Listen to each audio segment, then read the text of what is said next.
Hi, this is Alicia Bowling with Creative Laughter TV Beyond Logic podcast. Today, our guest is a psychic medium and a speaker and teacher of spirituality. He also is the author of the book, Remembering Your Spirit. It is my pleasure to welcome Mark Chabus. Hi, Mark. Hi, Alicia. How are you today? I'm doing great. Thank you. How are you? Good.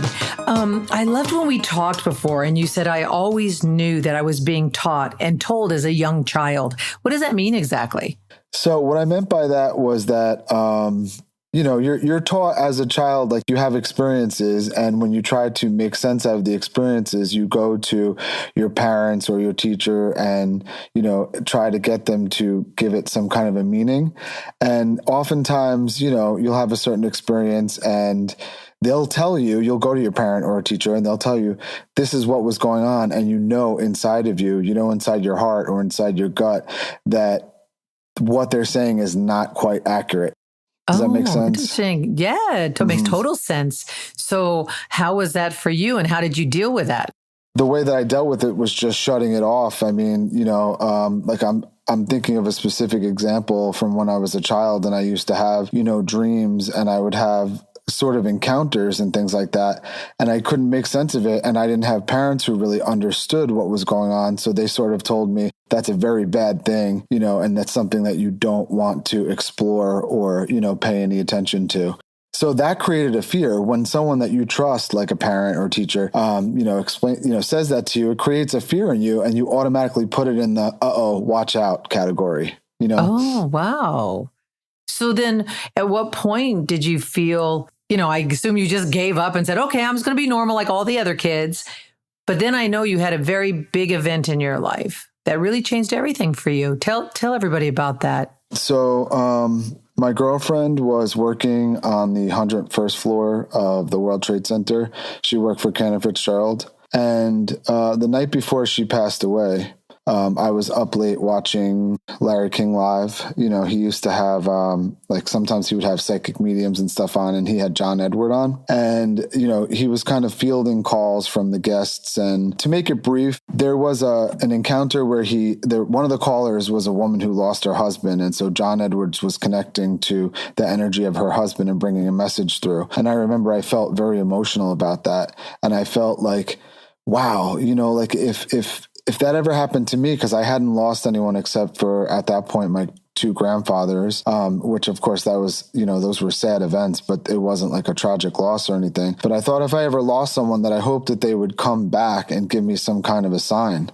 some kind of a symbol or something, a sign where I would know that there was life after death or that there was more to life beyond the physical. And the story that he tells on the Larry King Live show has to do with a feather falling down. And the feather, was symbolic of her husband. So the next, I was up all night thinking to myself, who do I know that I can talk to that can promise me that they will bring back information or give me some kind of a sign. And I was up all night thinking about this. Eventually I fell asleep. And then my mom, I was living with my parents at the time, and my mom came rushing downstairs, that morning, and she said, Lynn's building, and I was groggy and sort of out of it. And she turned on the television and she showed me that that Lynn's building had been hit by a plane. So, at the time I was really confused. I was trying to make sense of it and I was feeling optimistic. I thought she probably didn't go to work yet. I'm sure she wasn't in the building.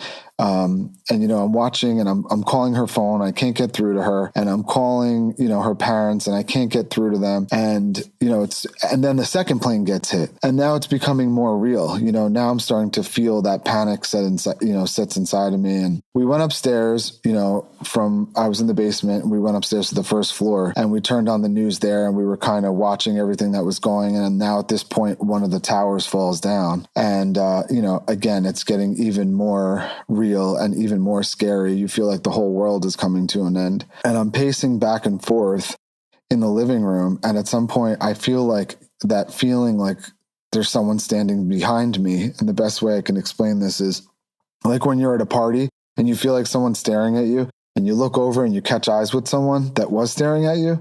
So that was the feeling that I had as I'm pacing back and forth in the living room. And I turn around and I look at the glass doors that lead out to the back patio, and there's a feather and it's dancing back and forth in front of the glass. And I walked over to the glass doors and I opened the glass doors and the feather dropped to the ground. So, oh my God, I just got crazy chills on that. And that was the beginning for me. That was the first, sign that I got from Lynn. And there were many, many more after. So I guess to answer your question, I started to, these experiences that I call mystical experiences, because there was just phenomenon that you couldn't understand. Like logically, I couldn't make sense out of it. But luckily for me, there were always other people around to witness the things that I was witnessing. So I knew that this was a very real thing. And, after a while, that starts to become your normal. And then it really doesn't matter what people tell you, if it's good or bad or anything else like that, because it's your own experience. And now you're not going to other people asking them, what is this? Is this something, is this a good thing? Or, asking someone else how to make sense of it, because it's your own experience.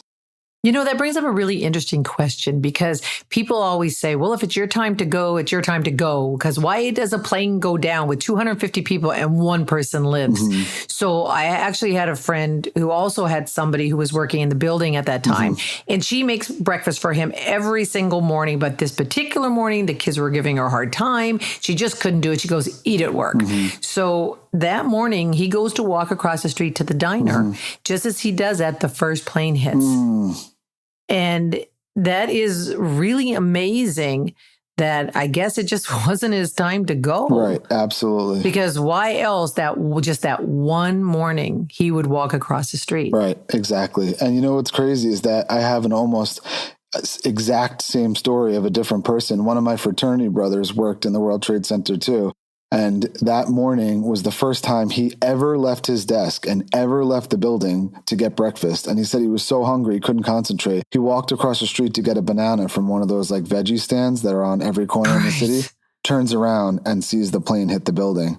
So and there's been so many stories like this, but here you go. That's a friend of yours. So that story obviously is true because you can validate it. It's backed up. This person. And then the same thing for me. So, when you have these experiences, you start to question maybe a lot of the things that I was unsure about.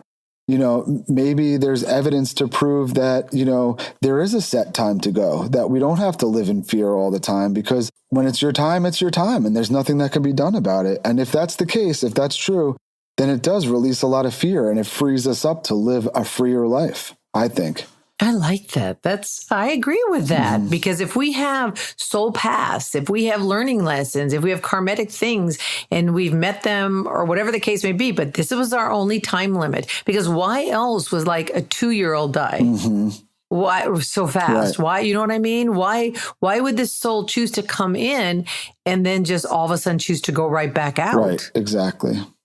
So that's really interesting. One of the things that you said, which I found fascinating, because some psychics and mediums say that when a spirit goes, sometimes they need time to acclimate before they actually come down and give messages. Mm-hmm. But you actually said Lynn, your girlfriend, was giving you messages right away. Right. Mm-hmm. And it was coming in the form of, the first time was the feather. The next thing right after that was the dove. So if you don't mind, I'll share that story with you too. Sure. So I was going back and forth. After the first day, they lifted the ban to go into the city so we could find her, because there were lots of stories floating around that there were people from Cantor Fitzgerald that were in different areas in the city. And if we just checked every hospital and we checked the list in the armory and we checked, oh my God, it was basically like a wild goose chase, but that's what we did every day. And every night we just ran around the city putting posters with her characteristics and her picture on it. And, just like hoping. So even though I got that feather in the beginning, there still was a sense of hope that maybe that was not meant for me. And maybe she is still alive. So we need to go find her. So we spent every day going into the city, just trying to find her. And one of the days I came home from the city, my neighbor that lives across the street, Mrs. Corello, she's, this little, cute Italian lady that lives across the street. She was almost like a grandmother figure to me. And I was getting out of my car and I was going to the front door and I heard her, in a distance saying, Mark, Mark. And I turn around and she's coming across the street and she said, I need to tell you something. And, I'm tired. I'm exhausted. I'm so upset. And she's saying, while you were in the city today, there was a dove on top of your truck. and it was walking around your truck, and it was on your truck, and it was on the ground, and it was circling around. And I'll be honest with you, Alicia, I was thinking, I didn't really believe it. I was thinking like, oh, maybe that's what she thinks because she's super religious and that's what she would expect. You know what I mean? I really thought that. Mm-hmm. But she said, I thought you might not believe me. So I took pictures and I went to the drugstore and I had them printed out. And she handed me a stack of pictures of this pure white dove that was, on my truck and around my truck. Now, to take it a step further, she says to me, now, the crazy thing is that Lisa had a white dove on her truck too. I didn't even know who Lisa was at the time, but living right next to Mrs. Corello was my other neighbor who used to rent out the top floor of her house to tenants. What I didn't know was that Lisa had a husband. They both lived in that apartment. The husband worked for Cantor Fitzgerald too. He also perished in the World Trade Center. So she had a white dove on her truck and I had a white dove on my truck. I mean, so that's what I mean. That's phenomenon that you cannot explain. I don't care if you're a believer or not a believer. These were real things. So we always had other people witnessing it and there was always, evidence to back it up. So even if we thought we were going crazy or even if I thought I was losing my mind, there was always this hard evidence that kept me going and believing. That was a really, really hard time for so many people. And it was so strange. Mm-hmm. And when something like that, so traumatic happens and like some of the people in the building probably didn't even see it coming or, it was like a shock. So what happens when those souls get, killed so abruptly like that? Are they still walking around that whole monument or did they figure out how to get to the light? So I'll share a story with you. It was in November. And I saw an ad in the paper that said, learn how to communicate with your past loved ones. And I thought to myself, okay, I'm getting all these signs and symbols, from Lynn. So I feel like I need to explore this and maybe figure out how I can communicate with her because I feel like she's trying to send me some kind of a message, like she's trying to get my attention with all these things. So I convinced my friend Joe, to go into the city and we would take this workshop together. So there was a woman teaching the workshop. She was a psychic medium. She was from England, and she came in to teach a workshop for the weekend.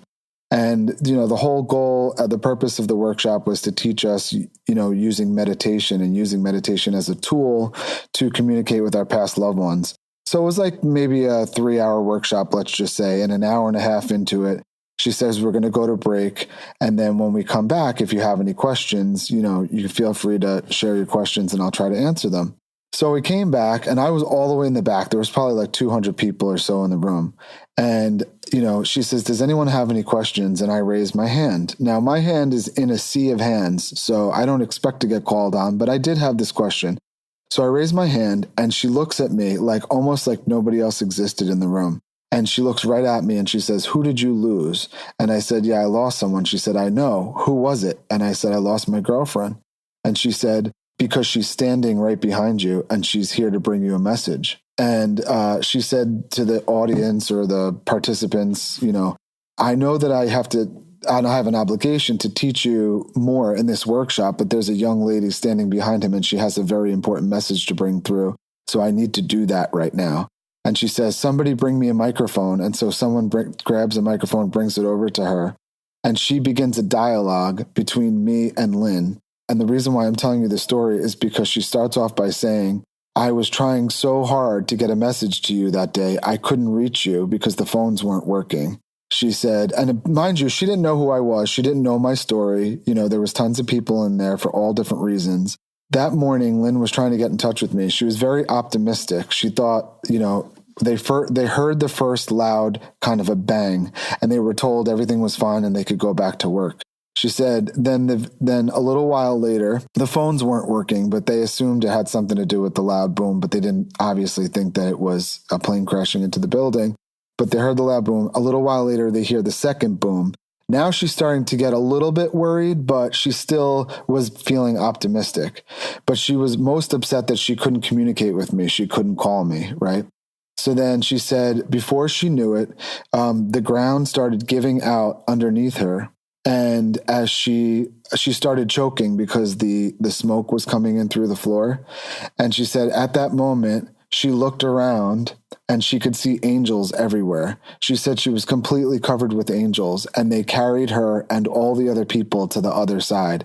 And she said it was the most beautiful experience of her entire life, that there was no pain, that it was the best moment of her entire life.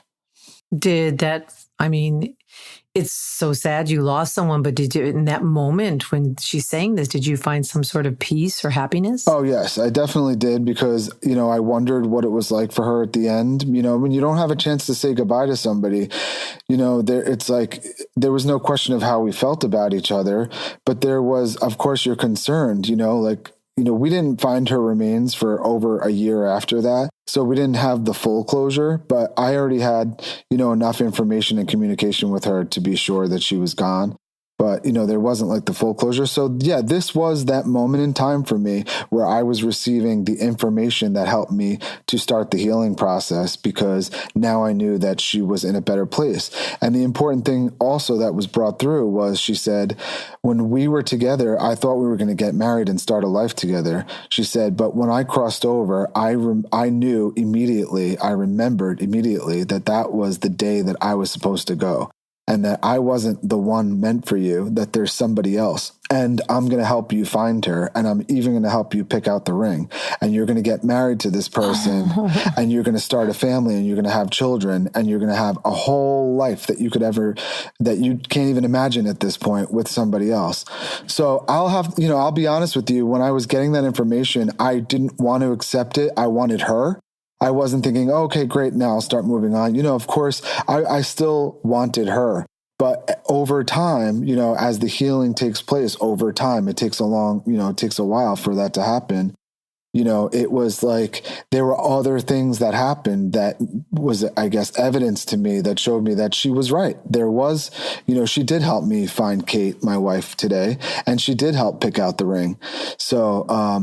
So yeah, so when people say, are you angry at what happened? No, I'm not angry at what happened, because it was a terrible thing, and it was tragic, and it was horrible, and it caused a lot of pain in my life, and it caused a lot of pain in a lot of other people's life. But it also caused me to refocus my life and to focus on spirituality and understanding the bigger picture. And I feel like, there's a good chance, we wouldn't know for sure, but there's a good chance that I wouldn't be who I am or do the work that I do today without having had those experiences. Well, I hope anyone who's listening to this podcast who actually lost someone in 9/11 finds a little peace from that story, because it has to give them some sort of peace to know that, a lot of these people were taken away in a nice way and a happy way. Right. So I hope that gives them peace. So that's actually a really nice story. Thanks for sharing that. I know when you do your readings, you say you take the name and the birth date because you kind of put together their theme, their story. And I love when you talk about this. Tell everybody exactly how you do your readings and how you come to this theme. Okay. So for me, when I first started, when I really started pursuing the mediumship as something that I would do on a full-time basis, because I was told 15 years before the day that I started that this is something I was going to be doing 13 and a half years before I actually started. So I knew that eventually it was coming, but it wasn't until I really fully committed to doing this work and to being open and honest about this part of myself with every person that I come in contact with. So when I reached that point in my life where I was 100% authentic about my spirituality and about, my ability to help people, that's when sort of the messages started coming in very clear. So for me, I was having dreams. It started with a series of dreams where every night I had a different dream. And I'm not sure if I told you this story before, but basically, the dream was that I was dying in every single dream, right? So the first night, and then the second night, then the third night, and it kind of shook me. And I said to my wife, I didn't tell her the first couple of nights, but then the third night I told her what was going on. I didn't feel like I was really going to die, but I felt like something big was about to change. So after the fifth night of the dream of me dying, I started having premonitions of things that were happening on a larger scale. So I was having dreams of California, the fires that were occurring in California before they showed up on the news. And I'm not even someone that watches the news, but you have an iPhone, so you see what comes through on your news feed sometimes. And I was like, oh my God, those things were showing up in my dreams. So I called someone that was familiar with this, and she said, just record all the information that's coming through. So all this information on a daily basis was coming through either through dreams or even in the waking state. I would hear a song. I would hear information. Somebody would be talking and I would say, that's not true what they're saying. This is what's really true. It was like whatever, I could tap into any of it. So I said to my sister, she was my first sitter, I guess you could say. I said, I'm getting all this information. Maybe let's put it to use in an organized way. Would you like me to do a reading for you? So she said yes. Now I know her very well, but there was still information that came through for her that I was not aware of. So as I'm sharing it with her, the information, I was very shocked, but it was relevant and it was, spot on. So then I said the same thing to Kate. You want me to try it with you? She said yes. And then moving forward, I just started like one after another. Someone would tell someone else that this is the work that I do. So what I do is I take a person's name and I take their birthday. I go into meditation. I'll lay flat, on my bed, and I'll go into a meditation and I just start hearing words. I start hearing songs. I start having visions, like little snippets, almost like watching little movies of segments of their life. And I just record everything. I write down every piece that comes to me. And then I set up a time to call them, or that they'll call me. And then we'll go over the information that came through. And then I'll have more information that comes when I'm actually, talking to them live. And then we're able to kind of uncover things about them that maybe they're not aware of. It's really fun and interesting because, every single person is so unique.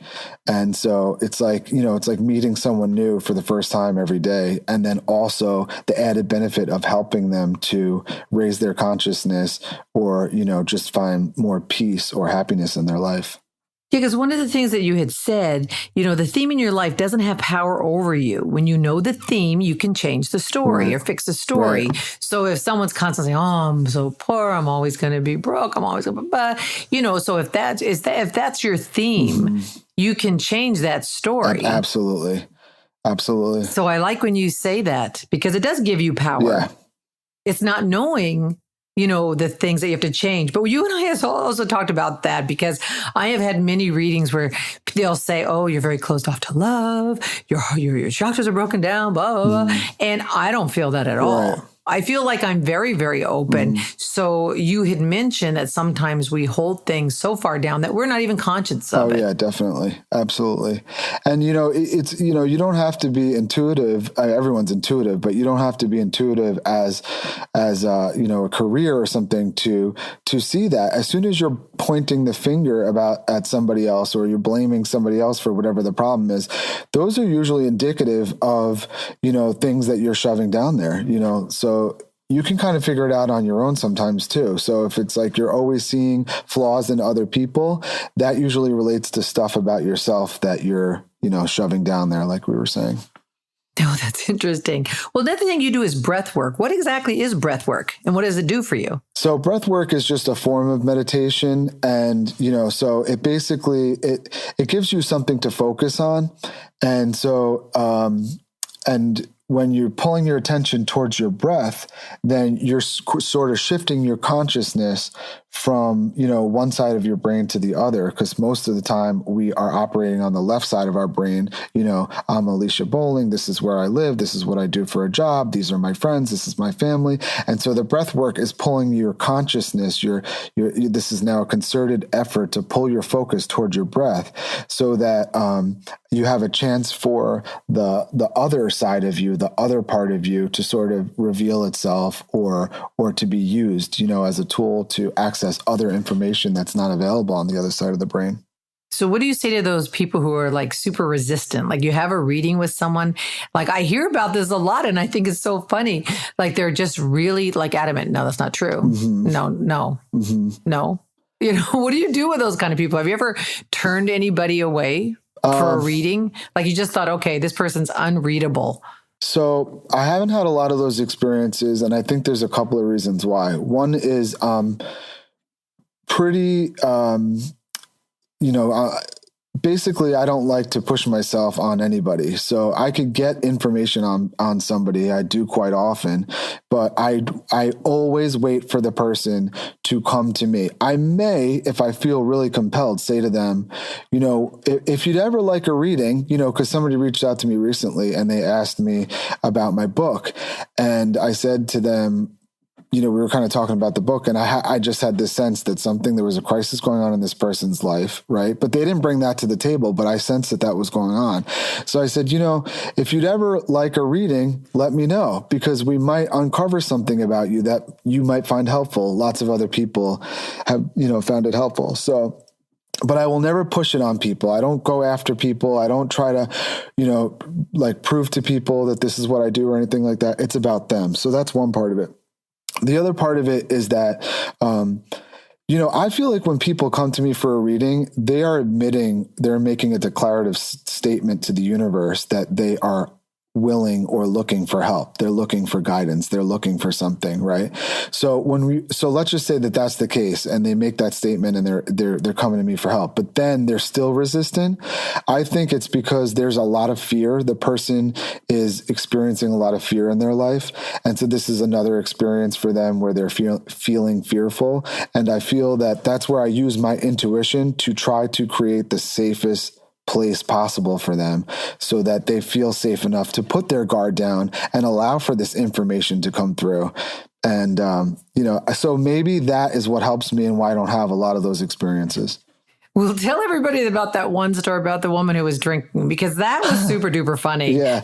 So I was given a reading to someone, and, I could just tell something wasn't right, she was interested in the information that was coming in, but she wasn't really receiving it. And she was just acting kind of strange. And I had a weird feeling. And I said to her, "Are you drinking right now?" I just had a feeling that she was drinking. And she said, "Yes, I am. I am actually drinking right now." And I said, "Why are you drinking?" And she said, "Because I like to." So, it's your choice. It's your life, whatever you want to do. But I feel, in that state, you're only going to get so much out of it, because I feel like it goes so much deeper than just bringing someone information about the characteristics of their loved one that has passed on. There's so much more, I feel, healing that can take place when you're really open and receptive to the information that could come through.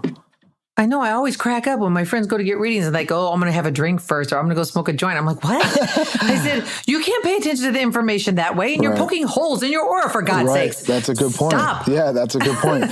And Right? and then it becomes more like entertainment. It becomes more of an entertainment thing for them rather than an opportunity for some great healing to take place, or for them to discover a part of them that they didn't understand, or to rewrite, like you were talking about before, rewrite a story, or just have a different perspective that could change the way that you think about your entire life. I have those experiences all the time when I give readings to people.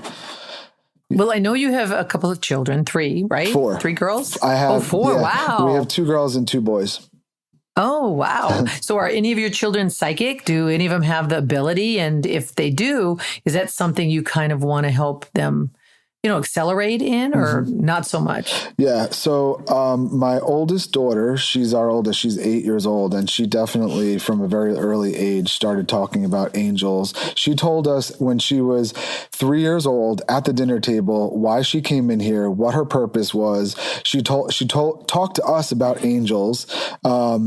It was just amazing. And my wife and I are just looking at each other, and we have our phones, and you can record everything now. So we had a chance to record it.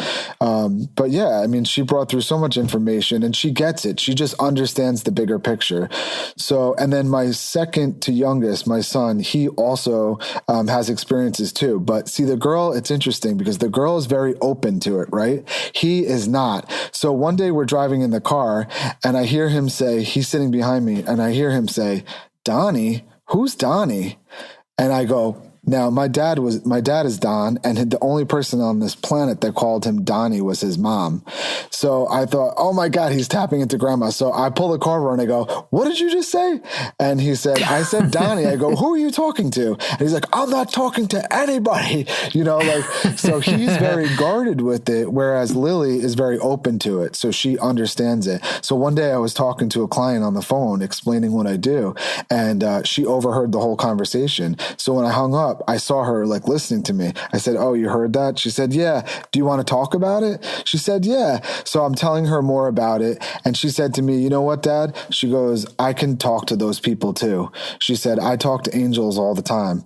And I really don't talk about this stuff in front of the kids that much. Like in this particular case, they overheard it, but it's not like we're like every day training them into it or anything like that. But she said that sometimes when she's on the playground at school, she said when she gets carried away, this was in her own words. She said, sometimes when I get carried away, the angels will tell me to stop, that I'm getting carried away. And it's usually when like I'm behaving a certain way, like with people. And she's very empathic and she's very sensitive to people and their feelings. So even when I went to when you go to the parent teacher interview, that's the one thing that came up. And I was so proud of that because I'm like, that's the best thing you could tell me. I don't care how she's doing. I don't care, all I care is you tell me that she cares about everybody in the classroom and she's very in tune to the people in her class. And that to me, it's just more important because I think that that's important. So you have a book, Remembering Your Spirit. What is that about? So that book is about the story of losing Lynn. It starts from the night before when I was laying in bed watching Larry King Live and getting, listening to that whole story, goes into the feather, goes into the stories about the doves and the butterflies. It basically takes you through the entire 8-year journey from the day that the towers fell, the day that I fell as well, and then basically takes you through the 8-year journey of rebuilding myself, recreating myself, transforming myself, and getting myself to a point where I was ready to meet someone, and then eventually meeting Kate, and then starting a family. So it's that whole emotional journey of, because things got really bad for me. I suffered from depression. I had panic attacks. I had anxiety attacks. I had post-traumatic stress. I had eating issues. I had gastro issues. I went to tons and tons of doctors. I was really sick, because when you deal with emotional pain like that, it manifests physically in the body. So I was, going from one doctor to another, from one specialist to another, trying to get fixed physically. And it wasn't until I discovered, and it was actually talking to a nurse practitioner that worked for my doctor, who she kind of planted the seed, like what was going on. That was the first time someone said to me, what was going on in your life at the time when you started feeling this way? And it was like, well, that was when 9/11 happened, and so it started like pushing the focus from the physical to the emotional, and it's all the details. It's the spiritual stuff that I learned. It's all the communications that Lynn shared with me, after crossing over, and it's how I rebuilt myself step by step to the point where I am today.